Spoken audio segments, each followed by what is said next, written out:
Hi guys, welcome back to new video. दोस्तों इस वापअप जो आया है या मॉपअप राउंड बोला जाए तो इसमें काफ़ी कन्फ्यूजन है स्टूडेंट्स को कि हु कैन अप्लाई, कौन अप्लाई कर सकता है और कौन नहीं अप्लाई कर सकता है। तो इस पर बात करते हैं। सबसे मेजर इम्पोर्टेंट कौन अप्लाई कर सकता है उसको मैं क्लियर करना चाहूँगा। तो सबसे मेजर जो इम्पोर्टेंट क्राइटेरिया है वो है कि आप जो 2022 में अभी जो इससे पहले रिसेंटली जो एमएससी का एग्ज़ाम हुआ था, कॉमन एंट्रेंस एग्जामिनेशन, वो एग्ज़ाम आपको देकर क्वालिफाई होना है।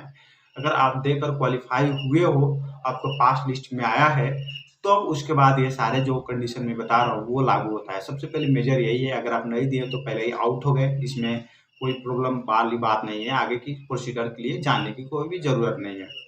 सबसे पहला जो होता है इसमें, अगर एमएससी का एग्ज़ाम देकर आप पास होकर मैचिंग की प्रोसेस स्टार्ट हुई, उस वक़्त प्रायोरिटी ऑर्डर सेट करने के लिए ऑप्शन आया था और वो प्रायोरिटी ऑर्डर सेट करने में आपने कहीं भी चूक कर दी और जाने अनजाने में आप प्रायोरिटी ऑर्डर नहीं सेट किए, तो आप अब जो वापअप राउंड है उसमें आप वापअप के लिए अप्लाई कर सकते हैं। अगर आपकी मन बदल गई है तो अप्लाई कर सकते हैं और वापअप में अपना सीट ले सकते हैं, अगर डिजायर जो भी कॉलेज में सीट खाली है तो।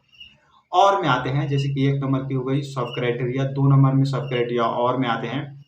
वो बच्चा अप्लाई कर सकता है जिसने बहुत सारे या प्री एडमिशन लिस्ट या फाइनल एडमिशन लिस्ट, कहीं भी उनका नाम आया फाइनल एडमिशन लिस्ट से पहले और उसने ड्रॉप कर लिया, विथड्रॉ कर लिया और उसने एडमिशन नहीं लिया, विथड्रॉ कर लिया, तो वो बच्चा अप्लाई कर सकता है पॉपअप के लिए या मॉपअप राउंड बोला जाए। और एक और आते हैं, और में तीसरे जो पॉइंट है उसमें वो बच्चा अप्लाई कर सकता है जिसने फॉरेन के लिए एलिजिबिलिटी सर्टिफिकेट अभी तक नहीं लिया है, वो बच्चा अप्लाई कर सकता है। वो कोई भी प्रोग्राम के लिए फॉरेन एलिजिबिलिटी सर्टिफिकेट नहीं लेना होना चाहिए। और इसी में आते हैं, वो भी बच्चा अप्लाई कर सकता है जिसने किसी पर्टिकुलर प्रोग्राम में ड्रॉप कर दिया, तो वो पर्टिकुलर प्रोग्राम के अलावा वो बाकी सारे जो प्रोग्राम हैं, वो 14 टोटल प्रोग्राम में सिर्फ बैकएंड दिखा रहा है, वो 14 प्रोग्राम में से किसी भी प्रोग्राम में जिसमें वो ड्रॉप किया उसके अलावा दूसरे प्रोग्राम में वो ले सकता है। वापअप में या मॉपअप राउंड में वो अप्लाई कर सकता है। और फाइनली आते हैं दोस्तों कि जे इसको समराइज कर लेंगे हम लोग लास्ट में, उससे पहले आते हैं कि जो कौन अप्लाई नहीं कर सकता है। तो इसी के अपोजिट है, जो बच्चा या फॉरेन एलिजिबिलिटी सर्टिफिकेट लिया है फॉरेन के लिए जाने के लिए पढ़ने के लिए, वो बच्चा अप्लाई नहीं कर सकता है। या जो बच्चा अभी तक सी दिया ही नहीं है उसने भी अप्लाई नहीं कर सकता है। और फिर आते हैं जैसे कि जो बच्चा जिस प्रोग्राम में ड्रॉप किया है उस प्रोग्राम के लिए अप्लाई नहीं कर सकता है। इसमें भी आते हैं, अगर किसी भी कोई भी बच्चा का कहीं भी किसी भी एडमिशन लिस्ट में नाम आया जाने और अनजाने में और उसने नहीं देखा और उसका जैसे कि मेडिकल एजुकेशन की नोटिस है कि अगर कहीं भी आपकी नाम आती है तो आप अगर कुछ भी नहीं करते हो तो ऑटोमेटिक एक्सेप्ट हो जाता है, और उसे एक्सेप्ट हो गया और उसको पता नहीं चला और एडमिशन की डेडलाइन खत्म हो गई, तो वो बच्चा को भी यहाँ पर अप्लाई करने के लिए मौका नहीं मिलेगा। जैसे कि फिर से इसी पॉइंट को मैं रिपीट करता हूँ, कहीं भी किसी भी पार्ट में मैचिंग के प्रोसेस में आपने जानबूझकर और अनजाने में एक्सेप्ट हो गया आपका, तो आपको वापअप राउंड के लिए यहाँ पर कोई जगह नहीं दिया गया है, आपको अप्लाई करने की मौका नहीं दिया गया है। उसके बाद आते हैं, जो बच्चा एलिजिबिलिटी ले लिया, जो बच्चा ड्रॉप किया उसने भी नहीं दिया, जो बच्चा यहाँ पर इस चीज़ का एग्ज़ाम नहीं दिया उसको भी नहीं मिलेगा। और फाइनली इंडियन स्टूडेंट्स को क्यूरी को थोड़ा सोल्व आउट करते हैं। जो बच्चा इंडियन का ऑफलाइन काउंसलिंग था, तो उन लोग का कहना है कि हम लोग को भी वापअप में जाने का मौका मिलेगा कि नहीं। तो यहाँ पर एक स्टिक सा आंसर है कि आप लोग को नहीं मिलेगा, क्योंकि जो भी इंडियन की काउंसलिंग होती है, मॉपअप या एडमिशन की प्रोसेस होता है, सिर्फ वन टाइम होता है। क्योंकि उन लोग का जो बच्चे होते हैं, बच्चे जो है वो काफ़ी कम थे, जैसे कि 5 से 40 सीट में जहाँ आपको 2 से 33 बच्चे ने एडमिशन लिया और टोटल जो नंबर पास लिस्ट में जो आए थे वो भी काफ़ी कम थे, 5 से 40 नहीं थे। तो वो लोग का जो मैचिंग प्रोसेस रखा जाता है वो करने का मतलब कि एट वन टाइम होता है, डू और डाई का ऑप्शन होता है वहाँ पर, अगर ले लो या इसके बाद नहीं मिलेगा। तो ये हो गई। तो फाइनली मैं ये वीडियो को और एक और क्वेश्चन के साथ ख़त्म करना चाहूँगा कि ये बच्चे सबका क्वेरी क्या है कि ये जो वापस राउंड है, जो पहले फॉर्म फिलअप करेगा उसका होगा कि क्या? तो नहीं, इसमें देखिए उसमें नहीं है कि जो फॉर्म फिलअप करेगा उसका होगा। ये कोई जिसकी लाठी उसकी भैंस वाली बात नहीं है।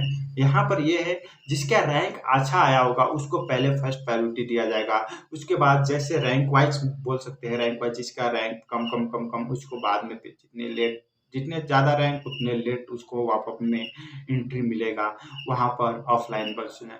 और इसके साथ-साथ इसके नोटिस और डिटेल में आएगा कब कहाँ पर जाना है, कब कितने बजे क्या करना है।